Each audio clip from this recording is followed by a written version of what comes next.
right here in Hunt, Texas, where we are. Fire Chief Lee, the head of the volunteer fire department here, he was asking for some help and for donations. I know there's water everywhere, there's Gatorade everywhere, so stuff's getting down to us down here. From a higher level, from the federal government, the Border Stars here. That's like the special ops guys of the Border Patrol. So they're sending their best and their finest. DPS, that's Texas Department of Public Safety. They're all over here. The Rangers are all over here. Fish and Wildlife, our game wardens. It's all go-to, all hands on deck. There's just really a lot of help down here. There really is. Like I said, it's very inspiring. And out of all these inspiring moments here, anything, any moment or anecdote that really stood out to you, reminding you of the strength of the community here? Yeah, a couple of moments. There was a Gator, a side-by-side that you could drive, a little four-wheel vehicle, and it was carrying a load of rescuers and recovery operators, and it was being driven by a 9-year-old local kid. And that's Texas for you. This 9-year-old kid was in there doing, a full adult man's job. That was one moment. There was another moment that it just made me happy to find a dead cow, and it was a dead cow and not a person. So that was a good moment for me. And Chris Burgard, thank you so much for coming on to share with us your experience and what you're seeing on the ground there. We're all sending you prayers and, of course, best wishes with what's going on down there when it comes to recovering as well as rescuing. Thank you so much for coming on. Yeah. And President Trump cranking up the pressure on trading partners today by to first responders and volunteers. These brave Americans remind us who we are. When disaster strikes, they don't run from the storm, they run into it. Homeland Security Secretary Kristi Noem calls Ruskin a hero. This was the first rescue mission of his career, and he was the only triage coordinator at the sea. Scott Ruskin is an American hero. His selfless courage embodies the spirit and mission of the U.S. Coast Guard. Noem also commented on the situation while on Fox News. I was there on Saturday and spent my time with the governor and the emergency management responders and a lot of the families that have been impacted. Some of the parents of those kiddos at Camp Mystic as well. It was absolutely devastating. At least 27 campers and counselors from Camp Mystic have been confirmed to have died, with 10 still missing. Jason Blair, NTD News. We're moving now to the flash flood risks and the chance of isolated tornadoes in eastern North Carolina. Forecasters say rainfall could reach up to 6 inches in some areas. That's as the Haw River surged near historic levels last night. In Chatham County, North Carolina, roads flooded and parts of a highway collapsed, with emergency crews still rescuing stranded motorists. In the damn clouds. The Trump administration.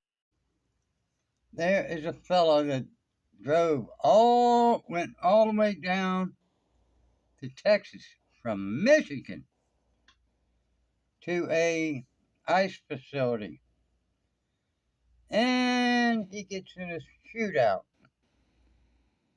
Well, he's not there with us anymore, and you wonder why they go to a location with people with weapons.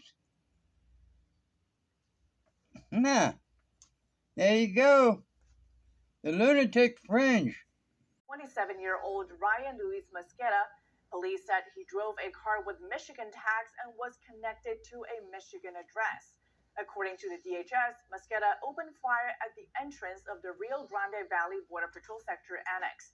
2 police officers and 1 Border Patrol employee were reportedly injured from the incident. Authorities said the FBI is now leading the investigation. An attorney for the Justice Department standing criminal street gangs, many affiliated with the Mexican cartels. There have been gang shootings, rampant drug use, discarded syringes, homelessness, and people with mental health issues at the park. Bass was captured on video walking up to federal officers. She told journalists at the park that the federal law enforcement presence was unacceptable. Bass said they need to leave, and they need to leave right now. The agents left apparently without making arrests. A civil trial began yesterday over Palestinian activists. Academic groups sued, calling it an ideological deportation policy that violated free speech and due process. They compared it to McCarthy-era tactics and said it created a climate of fear on campuses. Government lawyers deny such a policy exists. The Justice Department argued the government has broad authority to remove non-citizens and a legitimate interest in combating anti-Semitism. The policy stems from two Trump executive orders early in his second term. One aimed at removing non-citizens seen as a terrorist threat, another cracking down on anti-Semitism. The bench trial is expected to conclude later this month. The Department of Government Efficiency said it saved Americans $804 million after federal agencies canceled 54 contracts in just 2 days. Those included contracts under the now-defunct U.S. Agency for International Development. Here's the story. The Trump administration's push to cut waste, fraud, and abuse makes a new milestone. The Department of Government Efficiency, or DOGE, recently announced that federal contracts worth $1.8 billion were canceled. In a social media post on Friday, DOGE announced that 54 government contracts had been terminated in just 2 days. This includes contracts with the former U.S. Agency for International Development, or USAID. It states an $842,000 USAID professional services contract for a director of the Armenia Innovation Hub within the USAID Armenia Economic Growth Office and a $33,000 US AGM contract for 24/7 FM broadcast services to the Togolese Republic. The announcement comes less than 10 days after the Senate Appropriations Committee debated over President Trump's proposed billions of dollars of cuts to USAID and other sectors of government. Senator Jeff Merkley blasted Russell Vought, the director of the Office of Management and Budget, for approving the termination of several USAID programs, arguing that it put life-saving care at risk.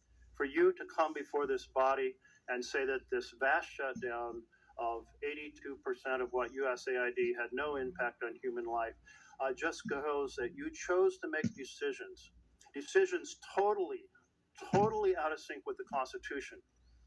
Senator Katie Britt countered with examples of contracts that Vought was seeking to eliminate.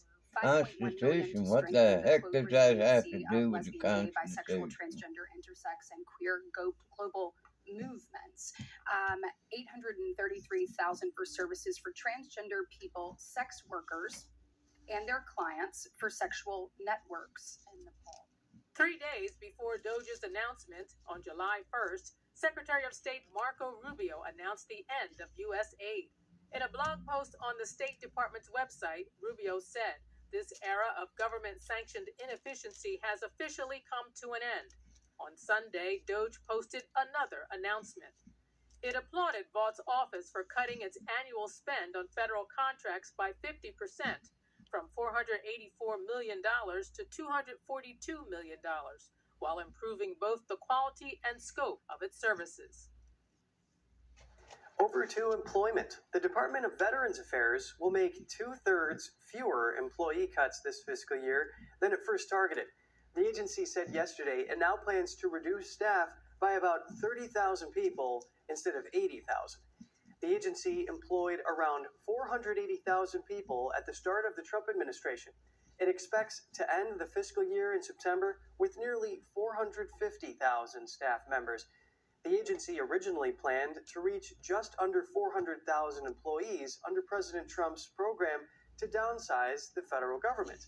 The agency said in a statement that it was on pace to reduce its staff through the federal hiring freeze, deferred resignations, retirements, and normal staff turnover. It did not say why it no longer needed to make further cuts. Measles cases in the country are the highest they've been in 6 years. According to Johns Hopkins, the U.S. has reported 1,277 cases so far this year, surpassing the 2019 mark. Texas is at the center of the outbreak with 790 confirmed cases and 3 confirmed deaths. Health officials say most of this year's cases are tied to 27 active outbreaks across 38 states. The CDC is urging vaccination as the best protection against measles. A coalition of doctors and public health groups is suing the government over its decision to stop recommending COVID-19 vaccines for most children and pregnant women. The lawsuit names Health Secretary Robert F. Kennedy Jr., who in May removed those shots from the CDC's official vaccination recommendations. The American Academy of Pediatrics and 5 other organizations argue that Kennedy replaced the CDC's vaccine advisory panel with several members who hold anti-vaccine views. According to the lawsuit, doctors say the change has caused confusion during routine medical visits and is making some patients raise doubts about certain vaccines. A spokesperson for the Department of Health and Human Services said Kennedy stands behind the changes. A fire burned in a hill